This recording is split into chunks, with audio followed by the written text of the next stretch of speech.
বন্ধুরা, আজকে তোমাদের সাথে আমি একটা গল্প শেয়ার করব। আমার মেয়ের জন্মের গল্পটা, কিভাবে জন্মের সময় যে আমার পরিস্থিতিটা গেছে, কতটা খারাপ পরিস্থিতি গেছে, সেটা তোমাদের সঙ্গে একটু শেয়ার করব। তো আমার মেয়ে যখন হবে, ডাক্তার আমাকে ডেট দিয়েছিল জুনের 30 তারিখে বলেছিল। ডাক্তার বলেছিল, যেহেতু আমরা আগের থেকে সিজার করব, ডাক্তারের সঙ্গে কথা হয়েছিল, তো ডাক্তার বললেন যে তুমি 30 তারিখে অপেক্ষা করতে হবে না, তুমি 22 তারিখে এসে সিজার করবে। আমি জুনের 4 তারিখে ডাক্তার দেখাতে গেছিলাম। ডাক্তারকে বলার পরে ডাক্তার দেখাতে গেছি, আমার ছেলে আর আমি দুজনেই গেছিলাম ট্রেন দিয়ে। তারপরে আবার চলে এসে আমি ডাক্তারকে বললাম যে স্যার 22 তারিখে আমার বোর গাড়িতে উঠবে, 24 তারিখে এসে বাড়ি পাবে, তো 25 তারিখ বাড়িতে একটু রেস্ট নিল, দুদিন গাড়ি জার্নি করে আসবে, তো 26 তারিখে আমরা সিজার করব। বলছে ঠিক আছে। তো 26 তারিখে আমরা সিজার ভর্তি হব, ডাক্তারকে কথা বলে আসছি। আসার পরে বাড়িতে এসে 4 তারিখে বাড়িতে আসলাম। 9 তারিখ থেকে হঠাৎ করে আমি বসেছিলাম। তো বসে থাকাতে ফট করে আমি মনে হচ্ছে কাঁঠালের রস দিয়ে মুড়ি খেয়েছিলাম। তা আমি ভাবলাম কি জানি গ্যাস হয়েছে মনে হয়। 9 তারিখ থেকেই আমার খুব একটু শরীরটা খারাপ করছিল। তো আমি ভেবেছিলাম গ্যাসের ব্যথা ট্যাথা মনে হয়, এরকম করে যাই হোক চলছিল 9-10 এরকম করে যাচ্ছিলো। 19 তারিখ থেকে শরীরটা অন্যরকম হয়ে গেছে। তো 19 তারিখে আমরা ডাক্তারের কাছে ওখানে গেলাম। যাওয়ার পরে ভাবছি তো কি করব, বোরকে ডেকে নিয়ে গেলাম হসপিটালে যাওয়ার পরে 19 তারিখে ভাবছিলাম যে না, ও আসেনি, কি করব, নর্মাল করে চলে যাব না কীরকম ভাবতে ভাবতে তো 19 তারিখটা চলে। 19 তারিখ যেতে যেতে বিকালে গেছি। তারপরে 20 তারিখে ডাক্তারকে ডাকলাম, ডাক্তারকে বলেছি আমরা হসপিটালে অ্যাডমিশন তো হয়েই গেছি আগের দিনই। তারপরে সিজার করে নিলাম। আমার একটা যাকে ডেকে নিয়ে গেছিলাম আমার সাথে, তো ও বাড়ি খালি। তারপরের দিন সিজার করার পরের দিন ওরা বাড়িতে চলে এসছে। আর আমার যাকে আমি বলেছিলাম যাওয়ার কথা, সে যাবে। তো ওরা আসবে, সে যাবে। পরে হঠাৎ করে তাকে ফোন করলাম, সে বললো কি যাবে না। অনেক আগের থেকে তাকে বলে রেখেছিলাম। তারপরে বলছে তার অসুবিধা আছে, সে যাবে না। এখন কি করি, সারাটা দিন বিশ্বাস করে, সকালে একদিনের বাচ্চা, আগের দিন 2টোর সময় 10 মিনিট কম 2টোর সময় বাচ্চা জন্ম হয়েছে, পরের দিন 2টো পোলিও সুই দিয়েছে। তারপরে এখন কি করি, সেই বাচ্চাকে নিয়ে ওরা চলে এসছে, যাবে বলেই চলে এসছে, যাকে আমি বলেছিলাম যাবে। তারপরে ইঞ্জেকশন দিয়েছে 2টা, একদিনের বাচ্চাকে। সেই বাচ্চাকে নিয়ে স্যালাইন হাতে নিয়ে আমি একবার এদিকে আনছি, একবার ওদিকে আনছি, 2 হাতে বাচ্চাটাকে শুয়ে থেকে। তারপরে পাশের বেডের পেশেন্টরা, এত অচেনা মানুষ, এতটা আমাকে হেল্প করেছে, আমি কি আর বলবো, জীবনে ভুলবো না। একটা ছেলে বলছে দিদি তুমি ঘুমোও, আমি তোমার স্যালাইন দেখছি। আর পাশের বেডের একটা পেশেন্টের মা, শাশুড়ি সবাই এসছে, বাবা সবাই এসছে। ওনারা এসে বলছেন আমাকে যে তোমার মেয়ে, যখন মেয়ে খুব কান্না করে রাখতে পারি না, তখন বলে তোমার মেয়েকে আমার কোলে একটু দেবে।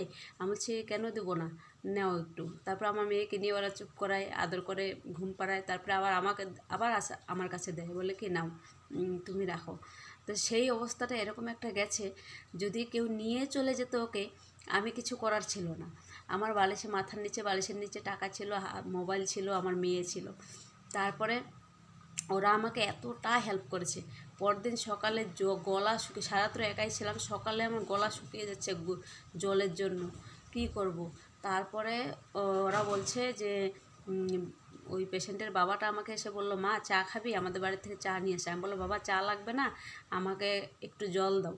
ওরা বাড়ির থেকে গরম জল করে নিয়ে এসে বলছে একটু গরম জল আছে, গরম জল দাও। আমার বোতল খালি, আমার বোতলে গরম জল ঢুকিয়ে দিল।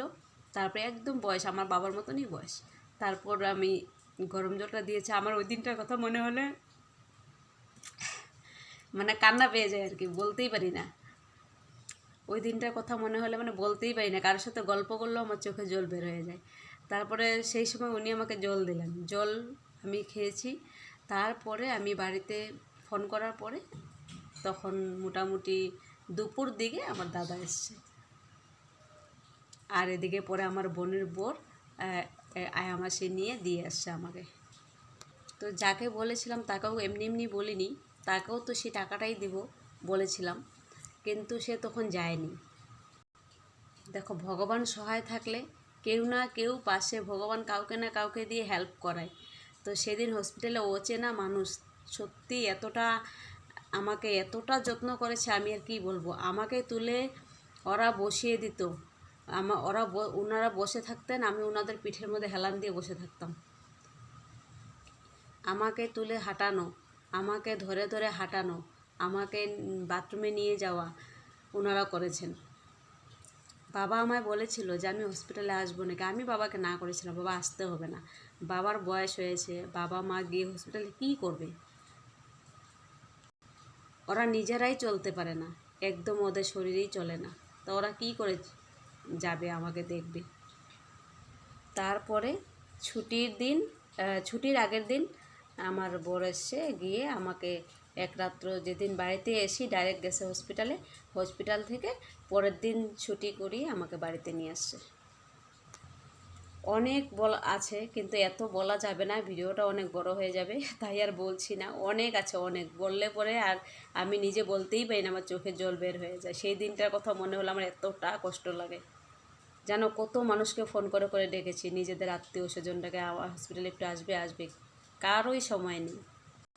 যখন আমাকে সিজারে রুমে ঢুকাচ্ছে তখন বলছে ব্লাড লাগবে, আমি একে ফোন করছি ওকে ফোন করছি, কেউ যাচ্ছে না। ওরে একটা ভাই আমার পাড়ারই, সে অন্যের দোকানে থাকতো, আমি জীবনে ভুলবো না তার এই উপকার। কোনো দিন যদি তোমাদের ভালোবাসায় যদি কোনো দিন আমি ওকে পারি কোনোভাবে ওকে সাহায্য করতে, ভগবানের কাছে এটাই মানে চাইছি, আমি কখনো যদি ওর পাশে দাঁড়াতে পারি, কোনোভাবে ওর হেল্প লাগে, আমি কোনো হেল্প করতে পারি ওকে, আমার একটু ভালো লাগবে। কারো ঋণ কখনো শোধ করা যায় না, কিন্তু ওই ভাইটা মানুষের দোকানে থাকে, সে দোকান বাদ দিয়ে, খাওয়া দাওয়া বাদ দিয়ে, স্নান বাদ দিয়ে দৌড়ে গেছে আমার একটা ফোন পেয়ে আমাকে ব্লাড দেবে। কিন্তু ভগবানের কৃপায় আমার ব্লাড লাগেনি, ও গেছে আমাকে রুম থেকে বের করেছে।